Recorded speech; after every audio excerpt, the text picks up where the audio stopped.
Western Spring Television, ours it is.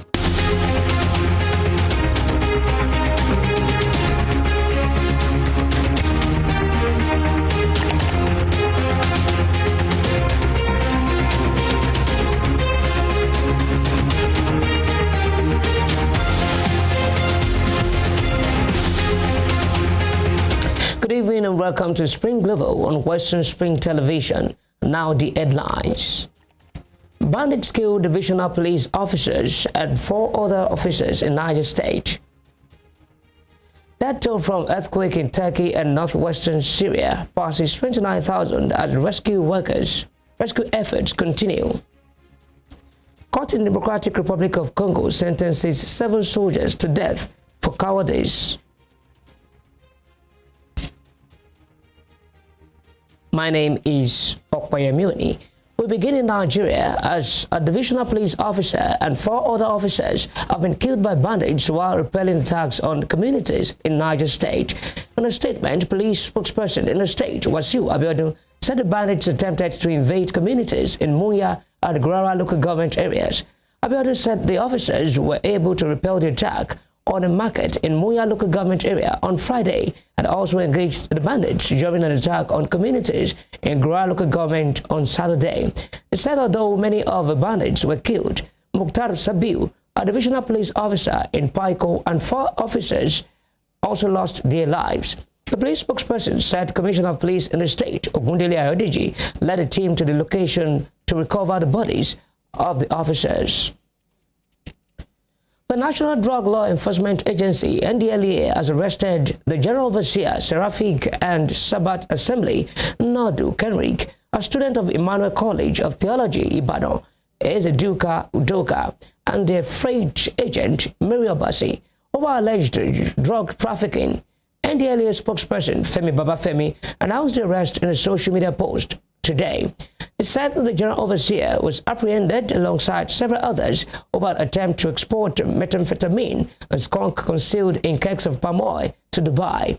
According to the post, the high priest was arrested yesterday at his church in Lagos following the arrest of 2 other suspects, Obasi and Udoka, on Thursday at the Lagos airport.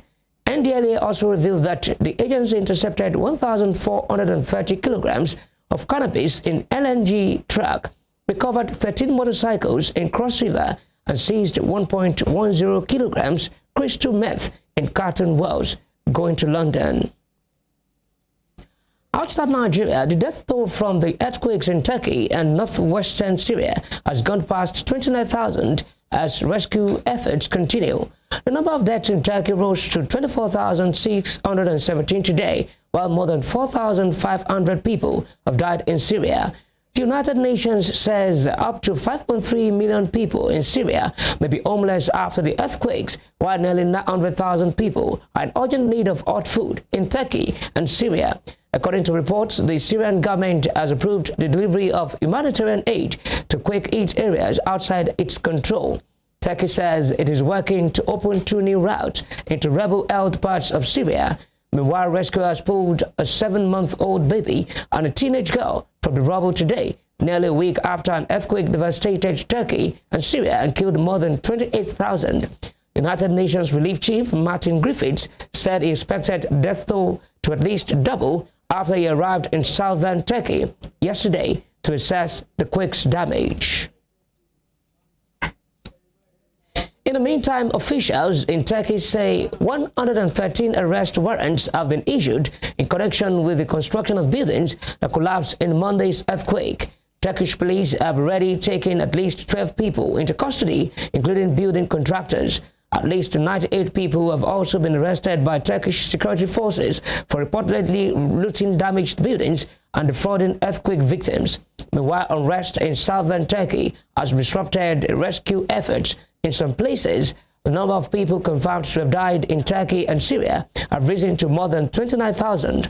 More arrests are expected, but the action will be seen by many as an attempt to divert overall blame for the disaster. Elsewhere, Canadian Prime Minister Justin Trudeau has confirmed that another unidentified object has been shot down over North American airspace. He said the latest object violated Canadian airspace and was shot down over Yukon in northwest Canada. Both Canadian and U.S. aircraft were scrambled to track down the object, which Mr. Trudeau says was taken out by a U.S. F-22 fighter jet. Canadian Defense Minister Arita Anand said the downed object had unlawfully entered Canadian airspace.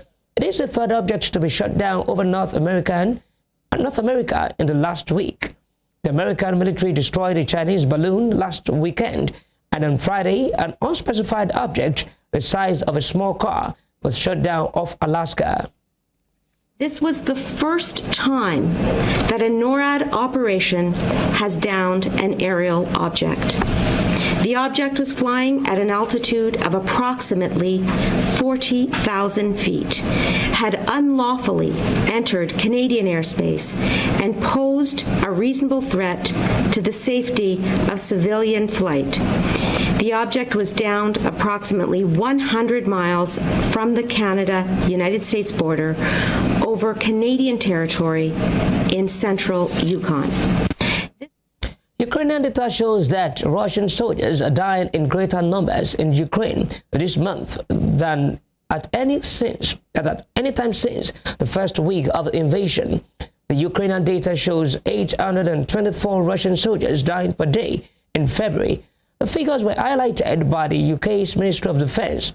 The figures cannot be verified, but the UK says the trends are likely accurate. The increase comes amidst talk of a spring offensive by Russian forces in the east of the country. Last week, Ukraine's outgoing defense minister, Oleksiy Reznikov, said they were anticipating a new Russian offensive around 24th February, the anniversary of a full-scale invasion. But some local politicians, including governors of Luhansk and Donetsk, claimed the offensive had already begun. Some of the fairest fighting has been around Bakhmut in the east of the country. Meanwhile, more than 5,000 pregnant Russian women have entered Argentina in recent months, including 33 on a single flight on Thursday. According to the National Migration Agency, the latest arrivals were all in the final weeks of pregnancy. It is believed the women want to make sure their babies are born in Argentina to obtain Argentinian citizenship. The number of arrivals has increased recently, which local media suggest is a result of the war in Ukraine. In other news, Cyprus has gone to the polls in a presidential runoff that pits two career diplomats in what could be a cliffhanger vote that has split the political right. A former foreign minister with the ruling right-wing DC party, Nikos Christodoulides, now standing as an independent, holds a narrow lead after the first round of voting on the 5th of February produced the surprise elimination of DC head Averov Noftu.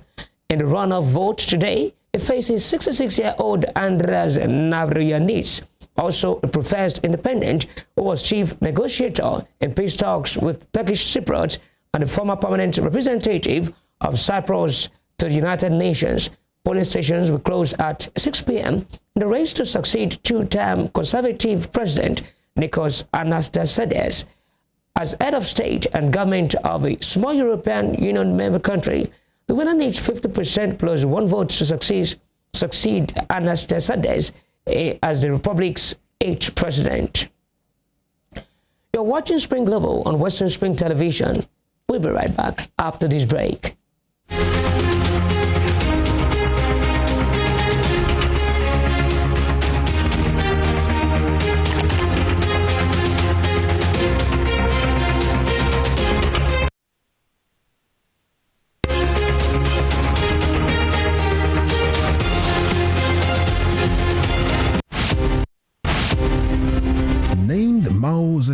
at birth, but globally known as Mao Zedong. He was a Chinese revolutionary and founder, People's Republic of China, which he led as chairman of the Chinese Communist Party from 1949 until his death in 1976. He was a communist who believed in the attainment of power by the instrumentality of gun. His wise saying, "Political power grows out of the barrel of gun," formed the major plank of his revolutionary struggle for the control of China. In the long span of his leadership and political power, Mao Zedong relentlessly entrenched the communist philosophy in China, which emphasized the revolutionary struggle of the vast majority of people against the exploiting class and their state structures. The communist leaders defined the class struggle as people's war. Mao Zedong was a story of grass to grace, having risen from peasantry to preeminent status as China's most respected leader. Western Spring Television identifies Mao Zedong as a major character in history. Born 16th September 1923, named Harry Lee Kuan and known as Lee Kuan Yew, he was often addressed by his initials of LKY. Lee Kuan Yew was a barrister and the first Prime Minister of Singapore between 1959 and 1990. Educated at Raffles Institution from 1936 to 1940 and the Fitzwilliam House between 1947 and 1949, Lee Kuan Yew established a highly effective and anti-corrupt governance system that midwives the transformation of Singapore into a high net worth income economy within a generation. He never hid his exception to Western mode democratic ideal, which he believed had not assisted developing nations to attain good government.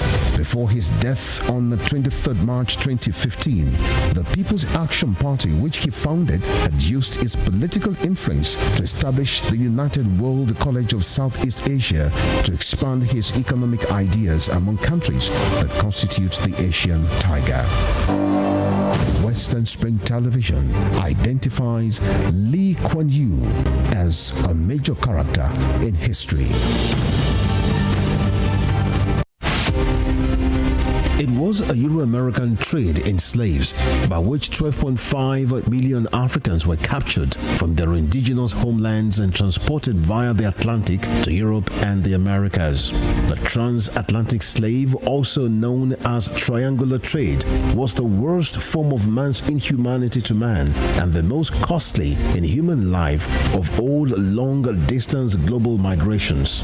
Hundreds of Africans chained tightly to plank beds in the belly of slave ships in horrific conditions were transported via the Atlantic and stripped of all human dignity on arrival in Europe and America. It is the greatest crime the Caucasians committed against the black race. It is impossible to discuss the transatlantic slave trade without a copious reference to impoverishment and underdevelopment of Africa and its peoples.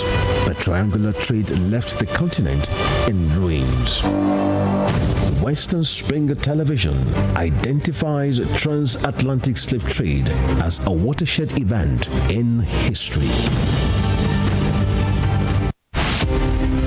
Nelson Rolihlahla Mandela was an anti-apartheid activist who gave his all for the elimination of what has been described as the world's most vicious rule of the unjust and man's inhumanity against man. He was born July 18, 1918 in Mvezo, South Africa. Educated and trained as a successful legal practitioner, he took up the gauntlet of a human activist against segregation by the minority white suprematists in South Africa. At the climax of his trial for treason, orchestrated by the minority South African government, the great crusader for democratic equality was prepared to pay the supreme sacrifice to establish majority rule in his native land. He told white jurists that if achieving freedom for his people was worth his life, he was prepared to die. Nelson Mandela spent 27 years in Robben Island, described as the most notorious prison in the world. It was from this same prison that he came out as a free man to assume office as South Africa's first black president in 1994. Western Spring Television identifies Nelson Mandela as a watershed character in history.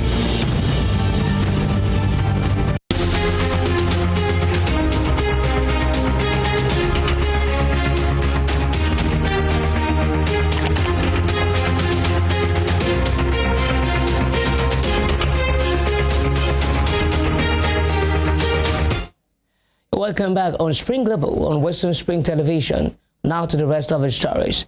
A court in the east of the Democratic Republic of Congo has sentenced 7 soldiers to death for cowardice in the face of the enemy and murder. They were found to have fled advancing M23 rebels, retreating through the town of Sake, where they caused the death of 2 people by recklessly discharging their arms. Their lawyers planned to appeal last November. 3 other soldiers were convicted of cowardice and sentenced to death. In DR Congo, death sentences are commuted to life imprisonment. Fighting in the Mera-rich North Kivu province has intensified, driving tens of thousands from their homes, despite a passionate appeal by Pope Francis to end conflicts when he visited the country last week. A drug gang boss, Richard Wakeling, who has been on the run for 5 years, has been arrested in Thailand. The National Crime Agency said he was arrested by Thai police on Friday at the Bangkok garage as he went to collect his car after repairs. The 55-year-old of Brentwood, Essex, fled the country in January 2018. On the eve of his trial, he was convicted in his absence of trying to import 8 million pounds of amphetamines in 2016 and jailed for 11 years in April 2018 at Chelmsford Crown Court. Wakeling had been on the NCA's most wanted list.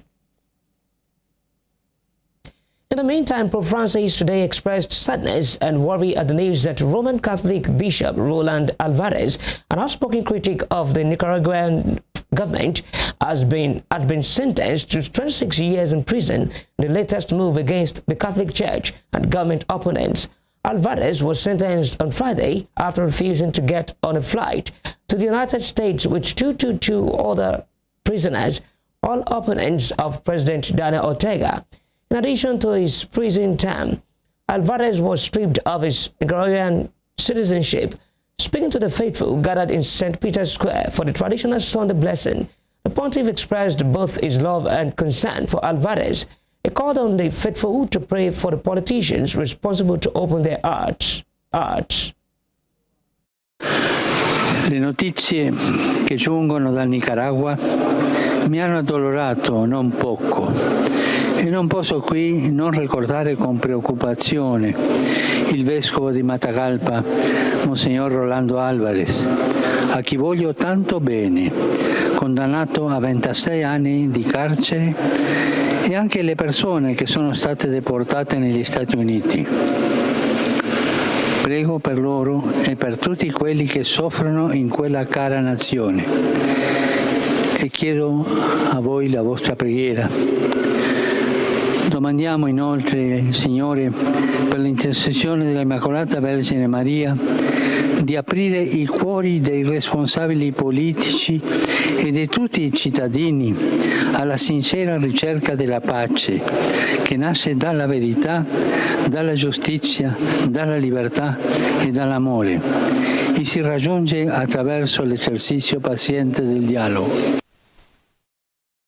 In the United States, President Joe Biden has appealed to Republican and Democratic governors to continue working across political divides to improve Americans' lives and rebuild the economy after the hardships brought by the COVID-19 pandemic. Speaking at a black tie dinner at the White House attended by Vice President Kamala Harris and 31 governors, Mr. Biden said the passage of laws on investing in infrastructure and domestic manufacture of semiconductors by both Republicans and Democrats. He said he was still ready to fight, and Republicans and Democrats would not always agree, but when they worked together, it made a difference. And after some sports stories, Southampton have sacked manager Nathan Jones after just 95 days in charge of a Premier League club. Former Luton Town boss Jones leaves with Saints bottom of the table after Saturday's loss to 10-man Wolves. The Welshman, who is Southampton's shortest serving boss in the Premier League era, lost 9 of 14 matches after taking the job on 10 November. That record included 8 defeats in 9 Premier League games and 4 successive home losses at St. Mary's. First-team coaches Chris Cohen and Alan Sheehan have also left the club, while lead coach Ruben Shells will take charge of Saturday's Premier League match at Chelsea. Canada's women's team said they will not go on strike because of threats of legal action by Canada Soccer. Captain Christine Sinclair said on Friday that the team would strike because of concerns over funding cuts and a lack of pay equity. The team said they would call off the strike as they cannot afford the risks any action will entail. Sinclair said the team were playing the upcoming She Believes Cup tournament in protest. Canada will face the United States in the multi-team tournament on 17 February. And now to the world of entertainment. Harry Styles has won all 4 Brit Awards he was nominated for, including Best Album, Artist, Pop, and R&B Act. The show opened with his huge hit, As It Was, which won Song of the Year. Beyoncé won international awards for Best Artist and Song of the Year, while Wet Leg won Best Group and New Artist. This year's nominations saw no women up for Best Artist, following last year's decision by organizers to scrap the Best Male and Best Female awards in favor of gender-neutral prizes. I want to thank my mum for signing me up for X Factor without telling me, so I literally wouldn't be here without you. I want to thank Niall, Louis, Liam and Zane, because I wouldn't be here without you either. Thank you so much. Before we end Spring Global, here is a recap of our top stories. A divisional police officer and 4 other officers have been killed by bandits while repelling attacks in communities in Niger State.